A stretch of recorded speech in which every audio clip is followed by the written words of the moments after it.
Behind me here is yet another new model from the Italian yard Azimut. This is their very latest 62 Fly, and they've managed to move the game on considerably in this respect. So that what they've done, he's not a resident designer, but their regular designer, Alberto Mancini, has moved the whole of this superstructure further forward and a little bit closer to the bow in order to create more volume inside and an even longer cockpit.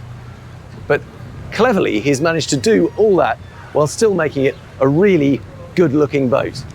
So it's not the most beautiful of days to see it. The wind is blowing across, but nevertheless, you can see those lines. We've got full height windows all the way along that port side. Good sized Flybridge, and we're going to show you every inch of it from stem to stern. My name is Hugo Andreae. You're watching Motorboat and Yachting. Let's go and take a closer look.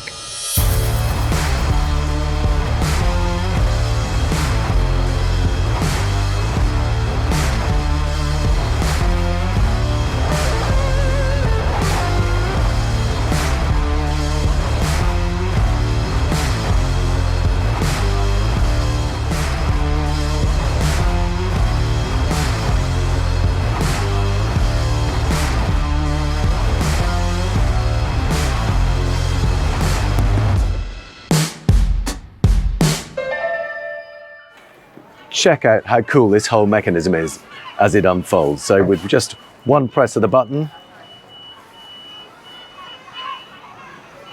the backrest starts to fold down.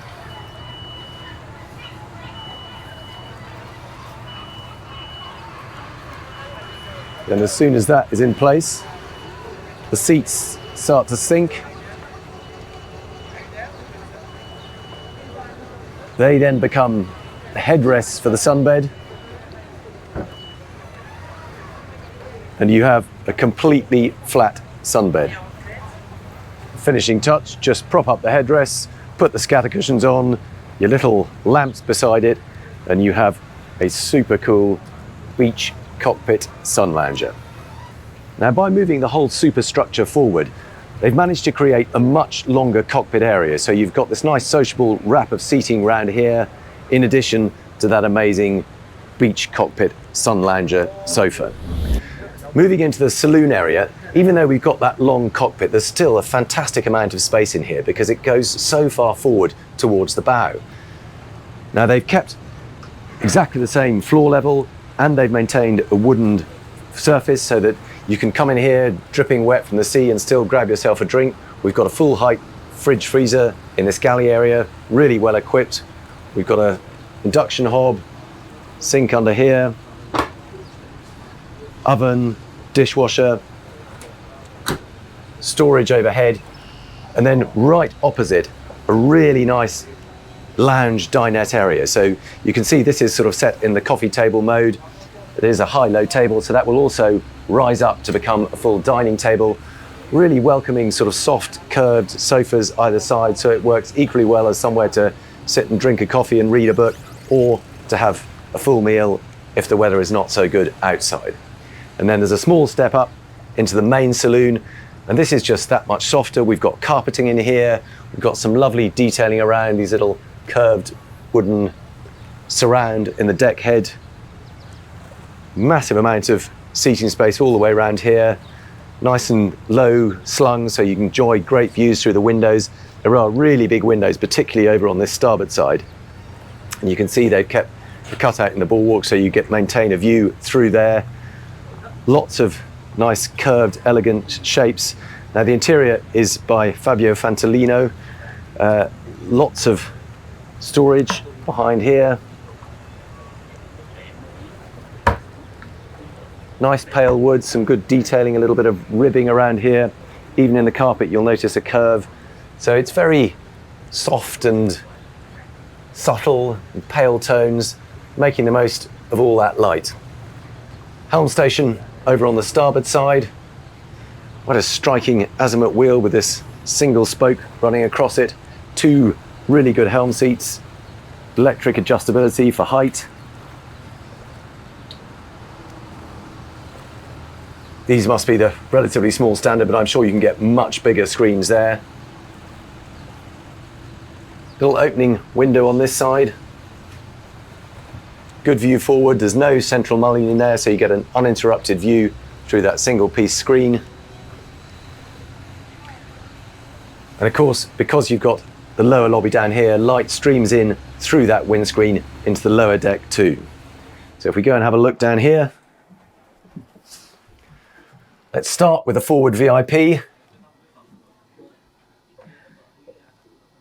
Lots of light coming in through those windows there. We've got opening portholes, good size, particularly for a bow space. You've got really good size hull windows there.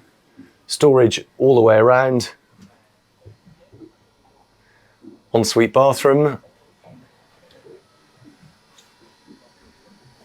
Double doors into the shower space. Nice little teak seat down there.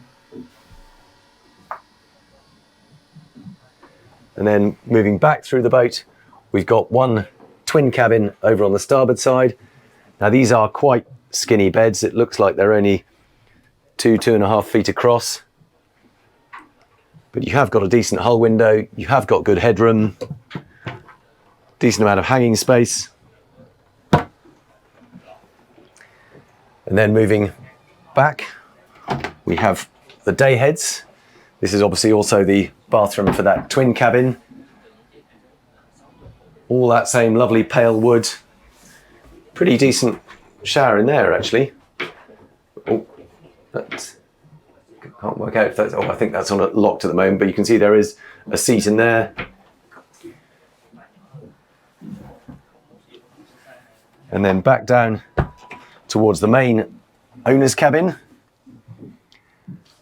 And quite unusually, they've run this across the beam of the boat. So you can see, rather than the bed facing forward, it's facing from the starboard side over to the port side, which means you get a lovely view from your bed straight out through that hull window. It also creates lots of floor space all around the bed. You've got plenty of headroom, plenty of room along both sides of the bed, storage along here too. Now here's a nice touch. If you lift that up, you can see you've got little electricity sockets, so you can plug things in, keep them by your bed, charge your phone. There's a USB, lots more little storage places, full hanging locker in here.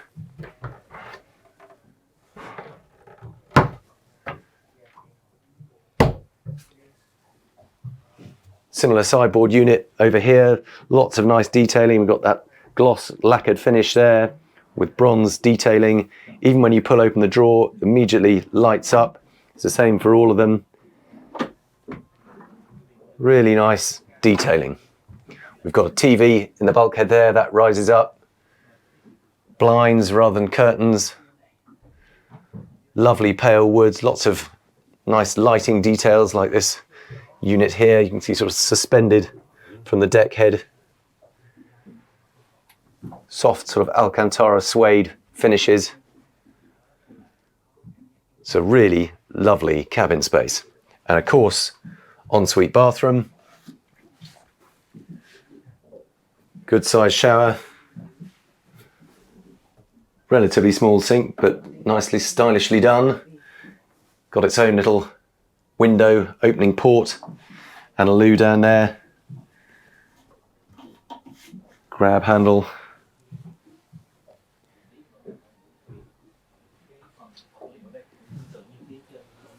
They're very good with their finishes. All these nice pale fabric surfaces. Just makes the most of the natural light along with that pale oak. Let's go and take a quick look outside now.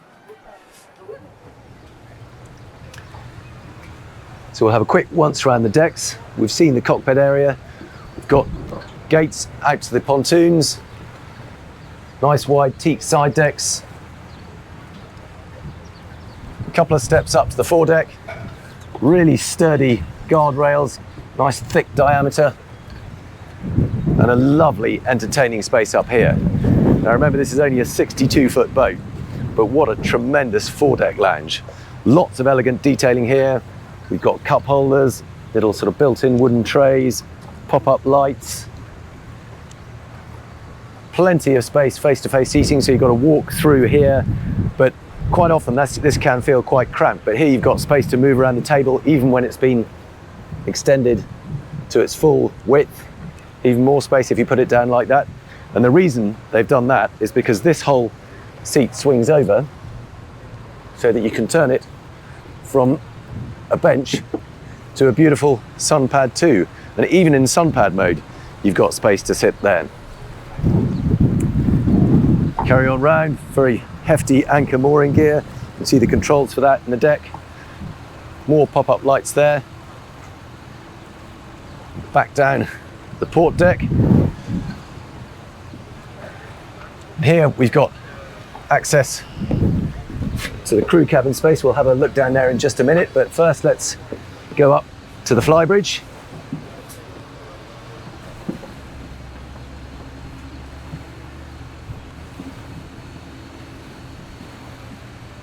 And plenty of space up here too. I love this light coloured hardtop with a pale fabric too. That's a big opening sunroof, so you can completely control the amount of sun and shade you have here. Nice slender black pillars. It is quite windy. I hope the microphone isn't picking up too much of this. Upper helm station, lovely to have somewhere you can drive from outside. We've got that same single spoke wheel, this time with a wooden spoke in the middle. Couple of good captain's chairs, bolstered, lots of thigh support. All the usual controls for the thrusters, twin screens. Again, looks like there's room for much bigger optional ones there if you want to. And then moving back along the Flybridge, we've got the wet bar on this port side. All the usual facilities. I'm sure you can have a grill up there too. Well, there is the grill. And fridges and ice makers, as you'd expect. Really nice seating area over on the starboard side. Very smart looking table. Rather than a sort of raw teak finish, this has some kind of lacquer surface on it. Lots of nice detailing, slight change in the direction of the grain. Comfortable curved seating all the way around. And I love this spot here too. Not quite so nice on a day like today, but what a lovely spot to hang out overlooking the stern. You've got that glass balcony effect, so you've got a lovely view out. And these sofas with little elegant detailing of leather kind of straps on the backrests. Smart little coffee table. Yeah, definitely not quite the right weather for it today, but it doesn't take much imagination to see how lovely that would be. We've also got access to the crew cabin from this port side deck. You can see the door swings out and then fairly steep drop. Oh, here we go.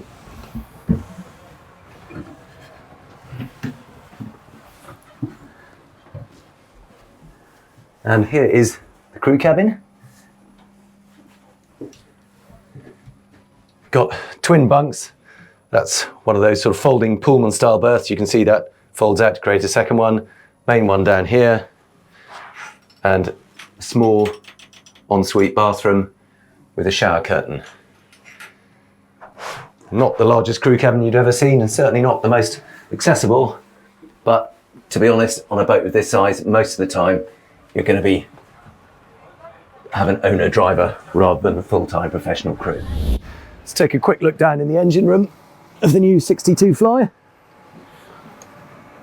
Ladder down.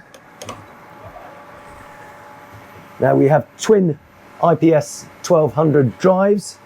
We've got a Seakeeper 6 here and a second Seakeeper there. I'm assuming that's a 6. I can't quite see from here, but seems to be the trend at the moment to have two smaller units rather than one bigger one, because it gives you the option of having as much or as little stabilization as you want and more efficient running. Fuel filters over there. Hot water tank, plenty of space to get to these drives. Here are the IPS pods. Now I think that with these engines you should get a top speed of around about 32 knots. I'll have to check what the fuel capacity is, but that should give you a decent cruising speed well into the 20s.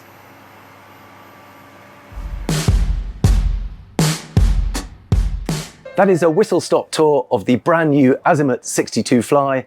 As always, if you've enjoyed the video, please do give it a like, subscribe to the channel and we'll be sure to bring you plenty more exclusive previews of all the latest boats.